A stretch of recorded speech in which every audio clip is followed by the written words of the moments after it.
we thought it was time that we took a little moment out and to thank all the people in our community that for the tremendous outpouring of support that they've given to the Ellis family, to our Bardstown Police Department, and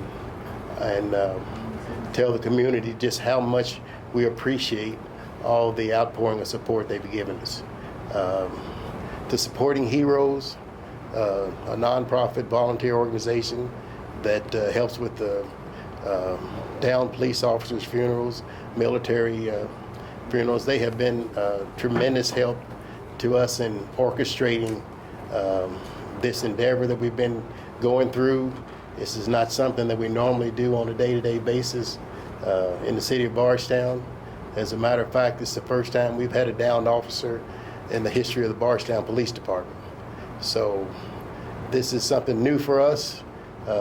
We are very thankful for all the support that's been given to us, as I said, from the Supporting Heroes, the Kentucky State Police, all the local law enforcement agencies, fire departments, dispatch centers, the generous support from the community that we're very fortunate to live in, a very caring community that has put their arms around our police force and the Ellis family to try to help them through this major tragedy they're experiencing. We don't have a tremendous amount of leads at this moment. We're asking all persons with any kind of leads, tips, information, anything that they have that can help us solve this heinous crime. Our outreach is there for them. The community has come forth. We started out with $1,000 as a reward money, with the outpouring of support from around the community, around the state, around the country. Just today, that figure is up over $22,000. And today, I'm going to, on behalf of the city of Bardstown, I'm going to add another $10,000 to that fund, because we want as much information as we can. We want to bring these perpetrators to justice. There's a couple of local accounts that are set up at our local bank, Wilson Muir Bank here in Bardstown. One account is for the family, if you'd like to make donations to the family. The other one is also a reward account to do whatever we can to get some information that leads to the arrest and conviction of the person that persons that committed this crime. We also, as we retire Officer Ellis, will also retire his companion. Figo he was our canine officer, and we're going to retire his dog and probably dedicate that to the family. His young boys have grown up with the dog, and so he has, and on behalf of the family, that's their one last connection to the Bardstown Police Department. So we're going to donate that, and mainly we just wanted to let everyone know how much we appreciate the support, the work that everybody's doing in the process of doing, and let them know how much we really appreciate that. Like I say, Bardstown's a very caring community. We look out for our own, and we just want to thank everybody personally from my office and on behalf of the police department and all the other citizens in this community, because we've had a tremendous outreach of support from all across the country. Thank you. If there's any questions that I'll entertain a few questions, but mainly this conference is just to let everybody know how much we do appreciate the support that they've given the city of Bardstown. Mayor, where will the $10,000 come from? We have an asset forfeiture fund, and it'll be will be distributed out of that. How difficult is it to be a city leader and try to build up the community going through so much hurt this time? Well, I don't know if there's anything you really can do except let people know that you do care, and let them know that we're here for them. That's this is it's something, like I say, that we don't experience every day. I don't know if there's any certain protocol you can do to follow. It's just we have to take it one day at a time and do the best that we can. Have you all thought about how you would like to permanently remember Officer Ellis? Oh, there's been quite a few suggestions that we'll take into consideration. All this stuff has happened so fast, and so much outpouring of support and suggestions. And when we get through with this grieving process in the next couple of days, I'm sure we'll be able to sit down with the chief and some of his staff, and we'll figure out something to be suitable. You mentioned that there aren't a lot of leads at this point. Can you talk about the communication that the city has had with Kentucky State Police, how frequent it is? Well, the Kentucky State Police has been on the case since we first got the call. They've been diligent in their efforts to track down any leads or discount any information that may not be relevant to the case. But they're following up on every tip, every lead, along with our local police force, as far as eliminating some suspects and following up on ones we think may be there may be more than a dead end. Do you know how many suspects they've eliminated? No, not right off. I'll leave that to police work. Yes, ma'am. Maybe a better question for the chief. Anything further on a potential motive? No. Still no solid suspects. They're like I said, shaking every lead they get, every tip they get. The more interviews they do, the more names they gather.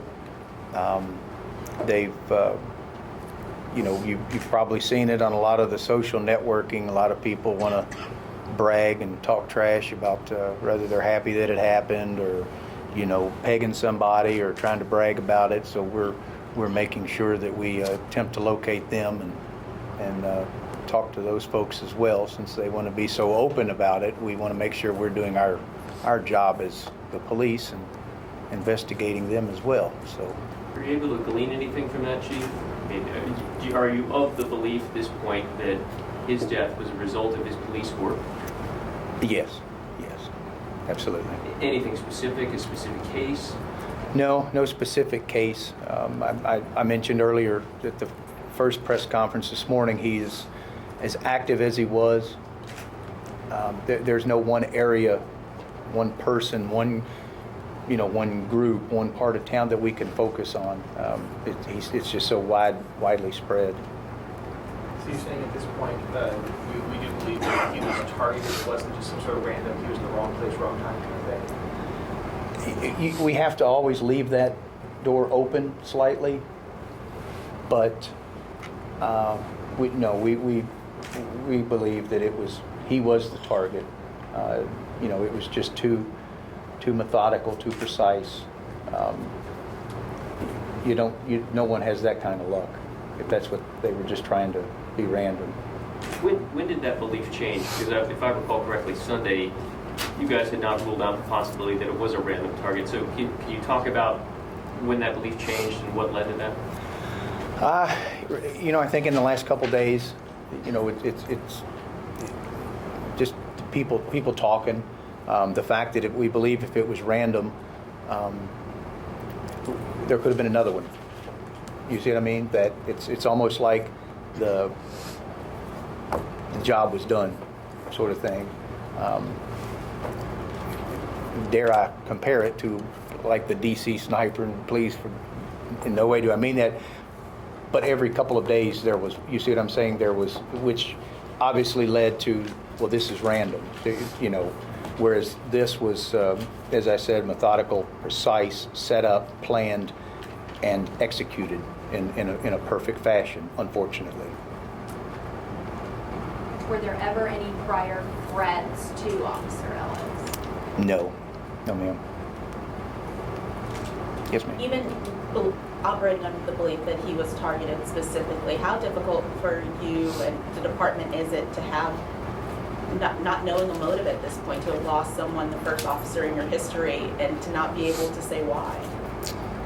That's the most frustrating. You know, the fact that we lost Officer Ellis is bad enough, but you know, at the point we're at, it is extremely frustrating because we have no suspect, no motive, nothing to go on at this point. Now, you know, again, I believe in time we will, but that's the most frustrating part of the whole investigation. You know, from a community standpoint, it makes a lot of people uneasy because, like I said, this is not something that happens in our bedroom community every day. And as a matter of fact, it's the first. And because we are a close-knit community, it makes everyone uneasy.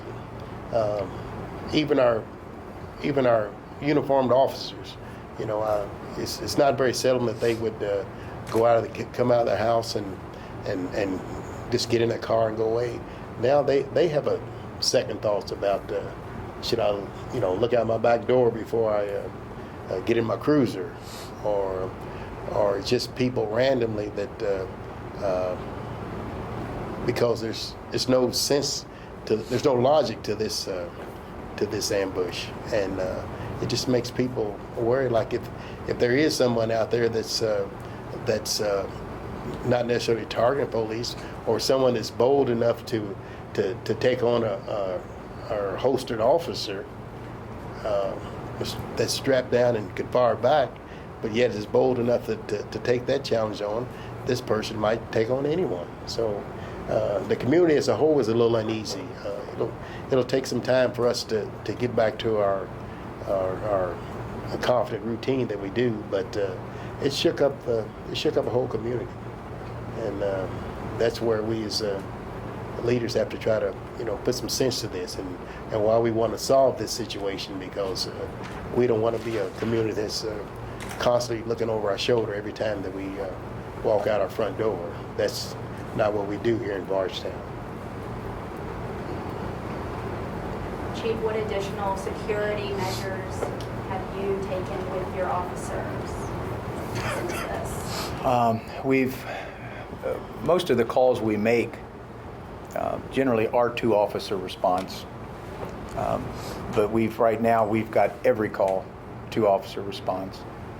Just an extra set of eyes for right now until we can get a handle on this. Again, like the mayor said, calm the community a little bit. We just want to make sure we're watching each other.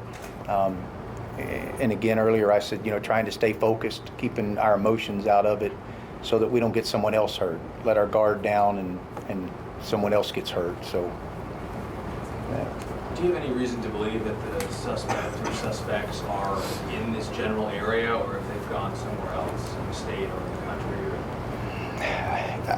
country? No, honestly, I mean, you would almost have to assume they're from somewhere in this general area. But no, I couldn't say whether they are here in Bardstown or fled to another city for a while. We don't know, because we don't know who did it.